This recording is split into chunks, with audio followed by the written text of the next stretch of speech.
भारत से अगर कोई अवैध तरीके से अमेरिका जाना चाहता है तो वह पहले पहुंचता है दुबई पहुंचेगा और दुबई से पहुंचने के बाद फिर वो अजरबैजान पहुंचेगा। दुबई से आगे अजरबैजान से वो रास्ते से तुर्की पहुंचेगा, तुर्की, और फिर संभव है पानी के रास्ते से वो पनामा पहुंचेगा और पनामा पहुंचने के बाद मैक्सिको, मैंने मैक्सिको और अमेरिका की दीवार अभी आपको दिखाई, वहां से उस बॉर्डर से अमेरिका में अंदर दाखिल होते हैं। यह है तरीका।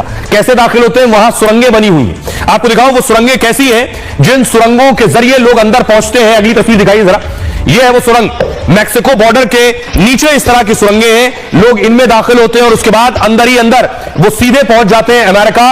अवैध तरीके से बिना पासपोर्ट और वीजा के जरिए ये लोग सुरंगों के जरिए पहुंचते हैं अमेरिका, वहां छिप कर रहते हैं। ऐसे लोगों की पहचान बाइडेन कर रहे हैं और ऐसे लोगों को बाइडेन वापस भेजने वाले हैं और 20,000 इसमें भारतीय शामिल है। मैं आपको बताता हूं ये लोग आखिर कैसे पहुंचते हैं, इसी को कहते हैं डंकी रूट।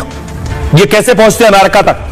डंकी रूट का मतलब विदेश ले जाने वाला अवैध रास्ता। पंजाब में डंकी रूट एक दशक से बड़ा रहस्य बना हुआ। डंकी रूट शब्द पंजाबी शब्द डुंकी से आया है। इसका मतलब एक जगह से दूसरी जगह कूदना होता है और डंकी रूट में मोटी लागत के साथ जान का खतरा भी बहुत ज्यादा होता है। भारत से अमेरिका तक पहुंचने में कई महीने लग जाते हैं। मानव तस्कर इस रूट में संचालन की भूमिका में होते हैं। इसमें 50 लाख से करीब 85 लाख तक का खर्च आता है। जैसे डंकी रूट से जाने वाले पहले दुबई जैसे देश जाते हैं, उसके बाद दूसरे देश में जाकर फिर वहां लापता हो जाते हैं, यानी भारत से निकलने के बाद उनकी कोई जानकारी किसी के पास नहीं होती है। यहीं से आगे डंकी रूट की यात्रा शुरू होती है।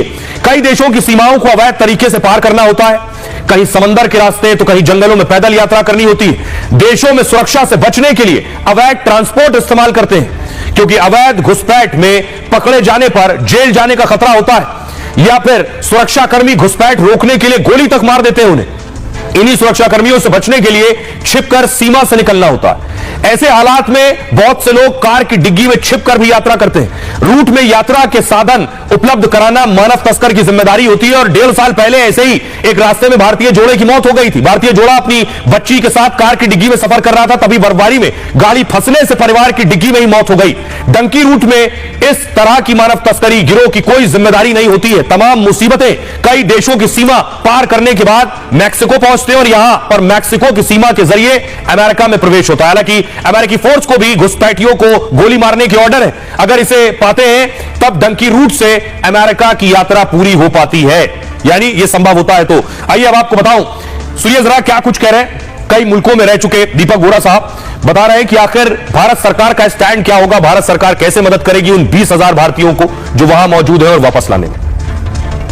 कहते हैं कि करोड़ा